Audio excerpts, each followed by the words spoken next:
Hi, I'm Nathan, and you're listening to the Queer Conscious Podcast.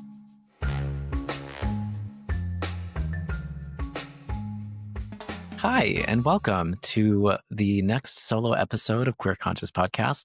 Today, we're talking all about community because in my most difficult of times in my life, the thing that has gotten me out time and time again has been community. But I also want to talk about community in the context of romantic relationships because I think we place so much value and priority around romantic relationships.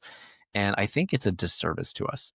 When people find romantic relationships, especially in the LGBTQ community, the number one way to find romantic relationships is actually not on dating apps. It is not blind dates. It is not speed dating. It is not being set up by your friends.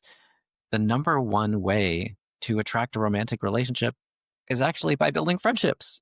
And this is a study that was published in the Social, Psychological, and Personality Science Journal in 2021. And they shared that 85% of relationships in the LGBTQ community start out as friendships. 85%! That number is huge. So this friends to lovers pipeline is something that we need to pay attention to. Of course, this is just one study, but something that we should be curious about and really learning from. Now, I want to talk a little bit about the difference between community and friendships because I think it's important to distinguish. I think people have this assumption that you need to be best friends with everybody. And well, no wonder you don't want to go out and have community if you're putting that much effort and intention into every relationship that you build. That's a lot. Now, I think building a community, you have lots of different types of people. And, sometimes you're not going to like everybody in your community, and that's okay. But I think generally wanting what's best for your community, wanting people to succeed and be happy and healthy and be a part of your groups and your organizations, I think that's important. And then there's going to be the people that you really love, that really get you, that are really effortless to be around. And those relationships deserve your time and intention, your investment. Those are your deeper friendships. Um, but not all of your community has to be your best friend, and that's okay. And it doesn't even have to be like a weird thing. I'm going to keep my distance. I'm going to avoid you. I'm going to ignore you if I don't like you. Like, no, we're just going to be in community with each other, but I'm not going to invest in you the way that I would somebody who I deeply adore and admire and makes my life better. Right. So it's a clear distinction here. And I think it's something that I learned pretty naturally growing up. And I think I've mentioned before, I probably got, 100 cousins and aunts and uncles on each side of my family. Like I've got two big Mexican families on each side. and when you're a part of a family that big, yeah, you've got your crazy tia who inspires you to be a little bit more carefree. You've got your cranky cousin who's just rude, who toughens you up a little bit. You've got your grumpy tío. You've got your really religious tia. And being around so many different types of personalities and energies, I think can teach us a lot about who we want to be, how we can show up a little bit better. I think we can take a nugget from everybody that we meet. But more importantly, how to be tolerant of different types of personalities, right? If you want to be in community, tolerance is really important. Again, where I'm not going to be best friends with every single person in my family, but I am going to love everybody. And I generally want what's best for my family. So while we might not get along and agree on everything 100%, I love them dearly. And that's really set up an example about how I create my communities intentionally, outside of that.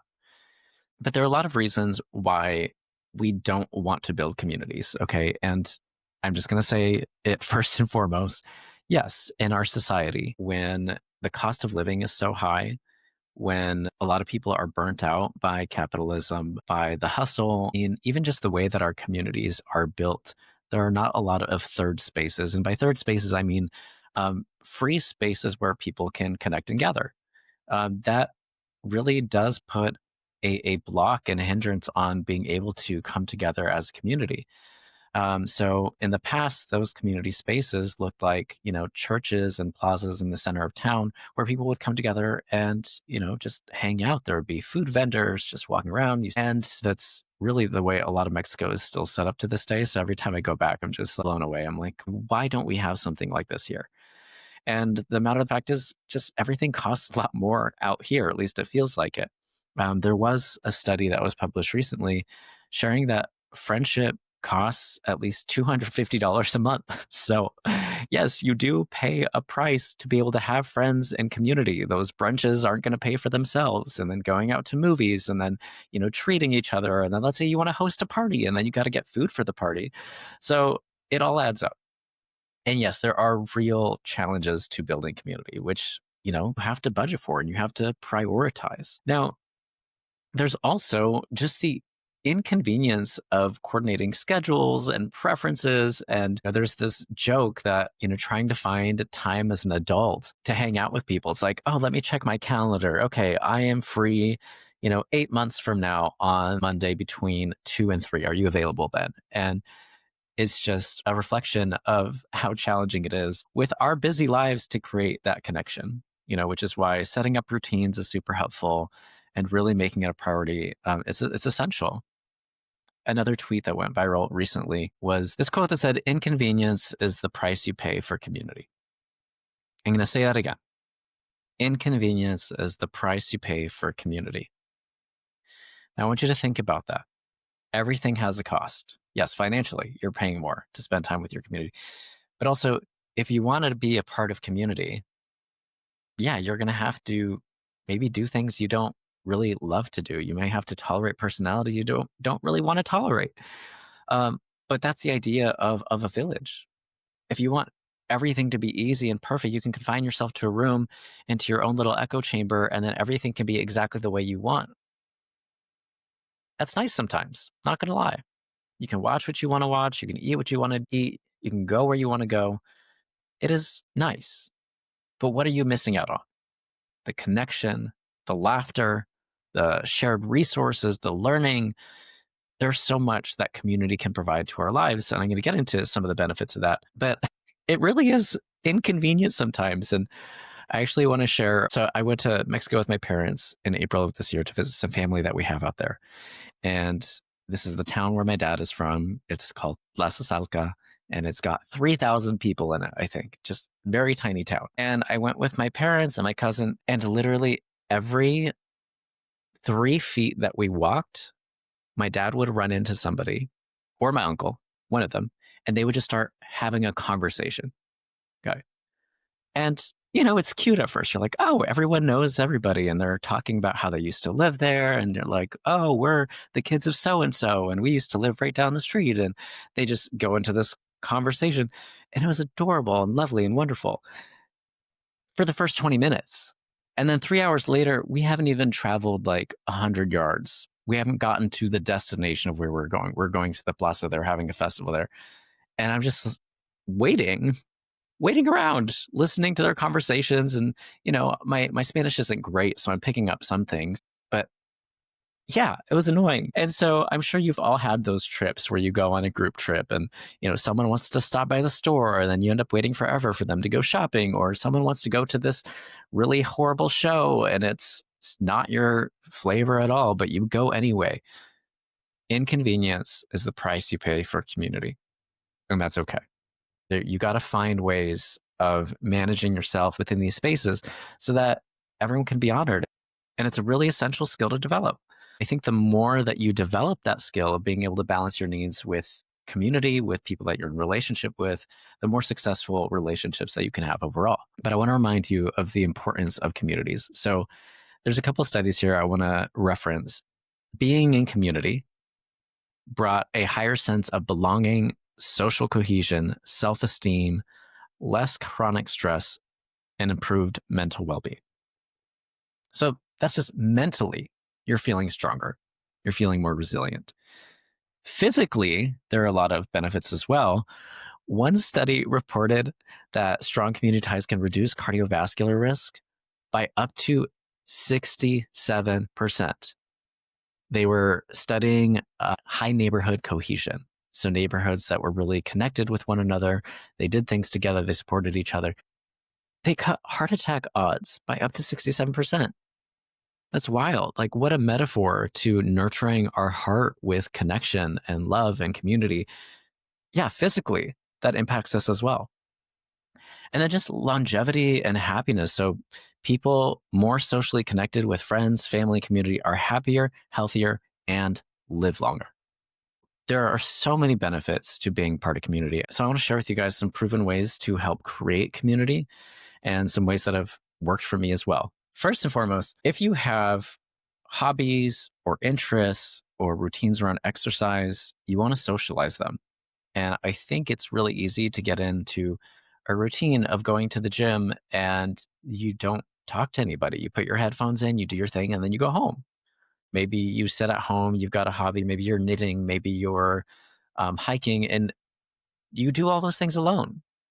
And if you can find communities and ways of exercising and enjoying your hobbies with other people, that's gonna, feed two birds with one stone, as I like to say. And this is where sometimes they cost money, right? Yes, it's gonna cost money to get a yoga membership, but I would much rather be doing yoga classes every day with the same people and, seeing familiar faces and saying hi, and then maybe let's get a smoothie afterwards, right? That's how you really start to get to know people, but you have to show up, you have to be seen, you have to be open and available, which we'll talk about in a minute. Luckily, in San Diego, we have probably a niche meetup group for every type of hobby and event you want. We have Pride Sports, so we have a plethora of sports and activities that you can play. You can join a team and meet some people that way.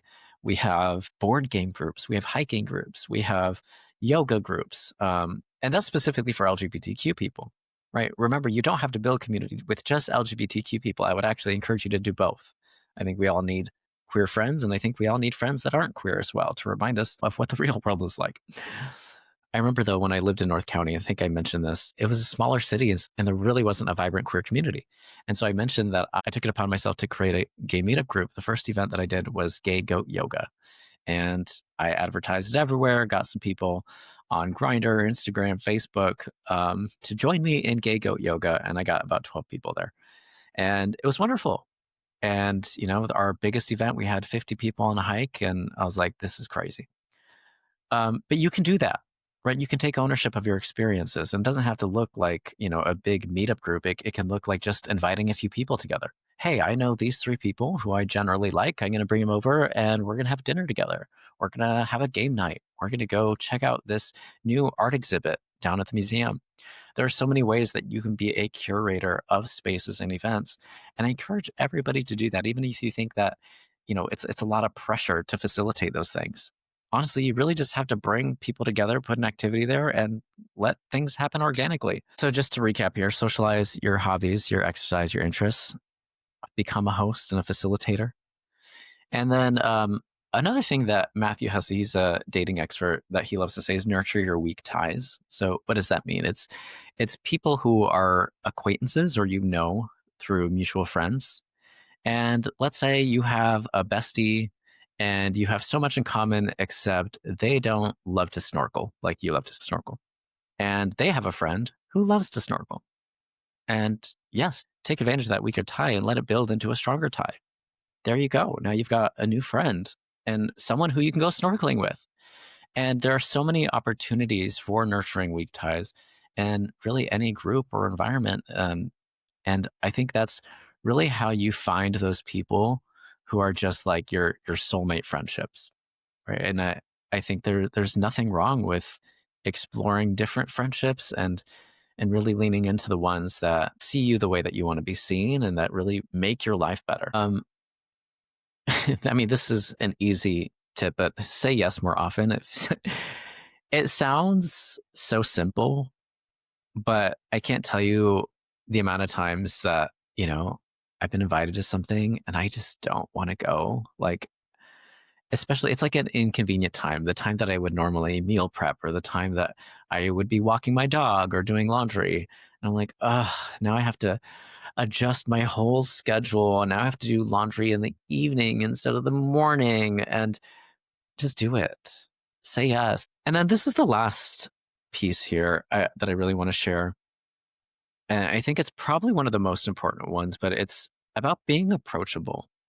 I think when you're like forcing yourself to go to events and you don't want to be there, it shows, right? Your energy is turned off. And there are studies that show that people who get approached at bars or public spaces are not the most attractive people. They are the people who are most energetically open. So what does that mean? Their arms aren't crossed up. They aren't looking down. They're not grimacing. Their arms are open. They're smiling. They're making eye contact. They're looking to be in conversation with other people. And those are the people that get approached. It has nothing to do with your attractiveness. So I think that's a big hindrance for why people don't want to go up. They just don't want to feel alone or isolated. And so check in with your energy. Am I showing up like I want to be approached? There's another study that showed as the impact of wearing headphones on a subway. And so there's a lot of people who are putting their AirPods in and they don't talk to anybody. And then they rated how enjoyable that experience was for them. And then they set people up to talk with strangers. And so strangers started talking with them. They would have a conversation. And the people who would get in conversations with strangers, they actually enjoyed their trip on the subway way more than the people who didn't have that interaction. And so I want to encourage you all to talk to strangers. Like, I can't tell you how wonderful the dog park has been for my mental health. I go to the dog park pretty much every day, and I've met some incredible people there. And one of them even saved my dog from being attacked by this other dog. And she stepped in and yelled, "Hey!" in this loud war cry. And the whole dog park stopped. And she saved my dog, which is great. And I was very grateful. And the next day, I wrote a card thanking her for saving my dog's life. I signed it from my dog, from King Boomy, and I put his little paw in some gold paint. And I put the paw print on the card, and then I tied it to his collar. And the next day, he runs right up to her, as he always does. And she got the card, and she was like so touched by that. And, gestures like that really help turn those community members into friends, which we're going to talk about in the next section here. So, friendships. Okay. So now you're in community and you want to start building deeper bonds. You want to start building friendships. And really, the secret ingredient of turning community members into friends is time. So there is actually a time formula here. So studies say that forming a casual friendship takes 40 to 60 hours of spending time together. So think about that. 40 to 60 hours to form a casual friendship.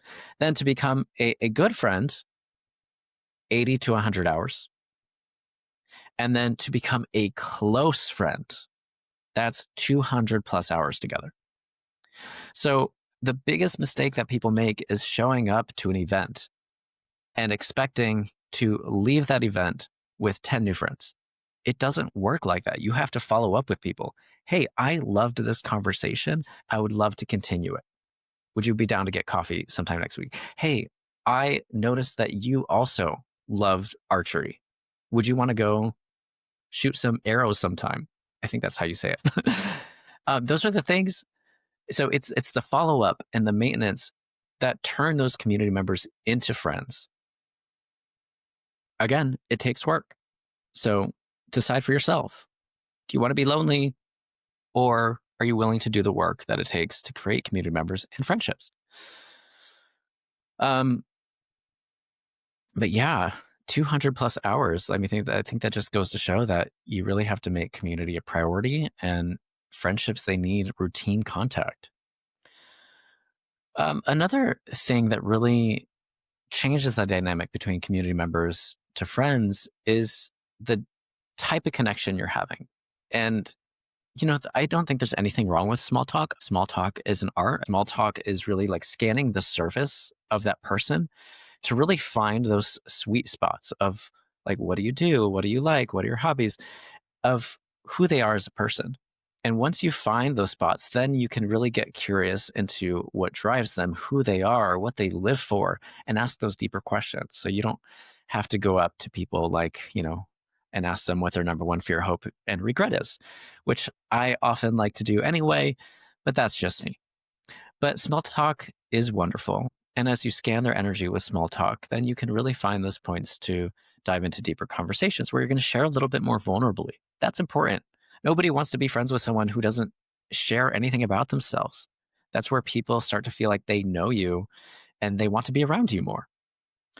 Um, and then ask them about themselves. Like everybody loves a reciprocal conversation where you are being curious and they're being curious about you. Okay. And then the last piece here with friendships is learning how to master difficult conversations. So I have friendships that have lasted over 20 years. And, we're still in touch to this day. And I think what's really allowed those friendships to grow is not just the routines that we've developed in staying in contact, but it's our ability to have difficult conversations. Because at some point, you're going to run into an issue. You're going to run into a situation in which you don't agree. There's maybe someone felt hurt by something you did or said or didn't do. And you're going to have to be honest and navigate that conversation intentionally. And so, I might have to do a whole episode just on navigating difficult conversations. Um, but I really want you to think but I really want you to think about the friendships that you don't have anymore. Was there a conversation that could have been had to keep that friendship? Not every friendship is worth having those conversations, but I think it becomes too easy, especially in our society and with technology, to cut people off, and it's almost become trendy to cut people off. And really, we don't value reconciliation. We don't value forgiveness as much as we used to. And that's really the secret, not just to building community, but building deeper, long-lasting friendships that are going to last into, your old age. And I think those are so special when I can connect with people who I hung out with as a kid on the playground in high school. And I think if we have the privilege of being able to have friendships of people that we actually like from that time, you should cherish those. They're really special. In closing, I think personally, some of the most difficult times in my life, I've been able to get out of them because of friendship, because of community. Sometimes it's people that I didn't even know we were that close of friends. And then they step up to support me and they offer me resources, a shoulder to lean on. They back me up in a disagreement. And I didn't know that they had my back in that way, or they support me by coming to an event. And you could call it social capital, you could call it mutual uplift, but I just can't imagine having gotten this far in my life without the community that I built. I've mentioned that I grew up in a big family where, there's a lot of different personalities. I have a cousin who I love dearly, who we were at the Thanksgiving dinner table. I was in high school and she was in junior high. And she outed me by making this stupid joke, but outed me in front of the family and made this awkward comment about how I was gay. It's things like that that, yes, are uncomfortable, but I look back now and I would not change that for the world. Like, it's hilarious now. And actually, I think the only person that was more uncomfortable than I was, my aunts and uncles and my dad and my mom were uncomfortable about the conversation. So they just ignored it and pretended they didn't hear it. But I bring that up just to say that there are so many people in my life that just bring me so much joy and silliness and laughter, and it is worth the inconvenience all day long.